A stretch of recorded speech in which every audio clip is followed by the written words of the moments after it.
R গণশিল্পী হিসেবে বিশ্বপ্ৰসাদ ৰাভাই গাইছিল ঈশ্বৰে সন্দে সন্দে মহানন্দে আনন্দে নাসা নাসা সমূহৰ দেউনা। ধেমাজিৰ বৰদলনিত দুদিনীয়াকৈ ৰাভা দিৱস পালন। ৰাজ্যৰ প্ৰান্তে প্ৰান্তে আয়োজন কৰিলে ৰাভা দিৱস।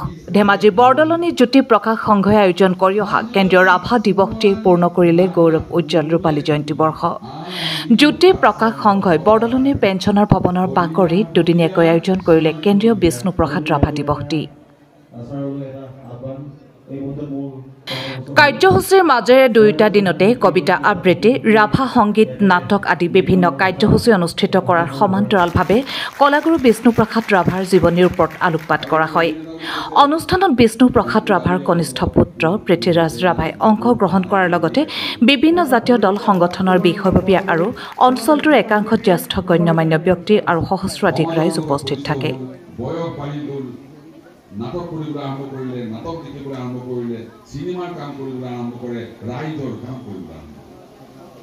অসমৰ চুকে কোণে গাঁৱে ভূঞে, কেতিয়াবা ধেমাজি, কেতিয়াবা লখিমপুৰ, কেতিয়াবা গোলাজান, কেতিয়াবা জোনা, যি সময়ত আন্দোলন কৰিছো তাৰপিছত আন্দোলনৰ পিছত আকৌ লুকাই লুকাই ধেমাজিৰ গাঁৱৰ মাজত আছিল। ধন্যবাদ ধন্যবাদ ছাৰ। আমি পুনৰবাৰ ছাৰক আমাৰ মাজত লগ পোৱাৰ আশা পঢ়ি ৰাখিছোঁ। যোৱা 20 তাৰিখে কলাগুৰু বিষ্ণুপ্ৰসাদ ৰাভাৰ তিথি বিষ্ণুৰাভ দিৱস। এই বিষ্ণুৰাভ দিৱসৰ লগত সংগতি ৰাখি অসমৰ বিভিন্ন ঠাইত গীত, গানৰ প্ৰতিযোগিতা, বিভিন্ন আবৃত্তি প্ৰতিযোগিতা, বিষ্ণুপ্ৰসাদ ৰাভাৰ স্মৃতি সভা পাতিছিল। এই জ্যোতি প্ৰকাশ তেওঁলোকৰ 25টা বছৰ আৰু 25টা বছৰে তেখেতসকলে বিষ্ণুৰাভ দিৱস পাতিছিল। এইটো ডাঙৰ গৌৰৱৰ কথা। এখন গাঁৱত এটা অনুষ্ঠান ৰাইজক উদ্বুদ্ধ কৰিছে, নতুন ল'ৰা ছোৱালীক বিষ্ণুৰাভৰ বিষয়ে জানিবলৈ সুবিধা কৰি দিছে।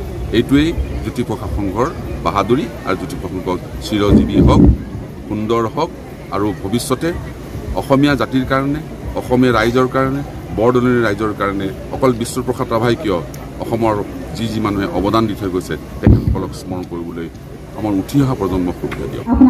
মানে কথাটো ক'ব কৈছোঁ মই, নলবাৰীৰ ঘগৰাপাৰত এবাৰ এখন বিষ্ণুৰাভ দিৱসৰ সভা পাতিছিল। সভাখন আছিলে ডাঙৰ মানুহ, জ্ঞানী মানুহ, গুণী মানুহৰ সভা নহয়, সাধাৰণ ৰাইজে পতা সভা, খেতিয়কে পতা সভা, লেমৰ পোহৰ জ্বলাই, চাকিৰ পোহৰ জ্বলাই পতা সভা। তাত এজন বৃদ্ধ খেতিয়কে কৈছিলে, বিষ্ণুপ্ৰসাদ ৰাভা যিমানেই ভবা যায় নোহোৱা হৈ যাব, সিমানেই বিষ্ণুপ্ৰসাদ ৰাভা ৰাইজৰ মাজলৈ আহে। কিয় আহে? বিষ্ণুপ্ৰসাদ ৰাভা জীয়াই থকাৰ অৱস্থাত ইয়াতে অজ্ঞাতে অসমৰ প্ৰতিঘৰ মানুহৰ চোতালত ভৰিৰ খোজ দিছে, আৰু সেই ভৰিৰ খোজ প্ৰতিঘৰ মানুহৰ চোতালত থকাৰ কাৰণেই প্ৰতিঘৰ মানুহে বিষ্ণুপ্ৰসাদ ৰাভাক সদায় নিজৰ ঘৰৰ মানুহ বুলি ভাবে আৰু নমস্য ব্যক্তি।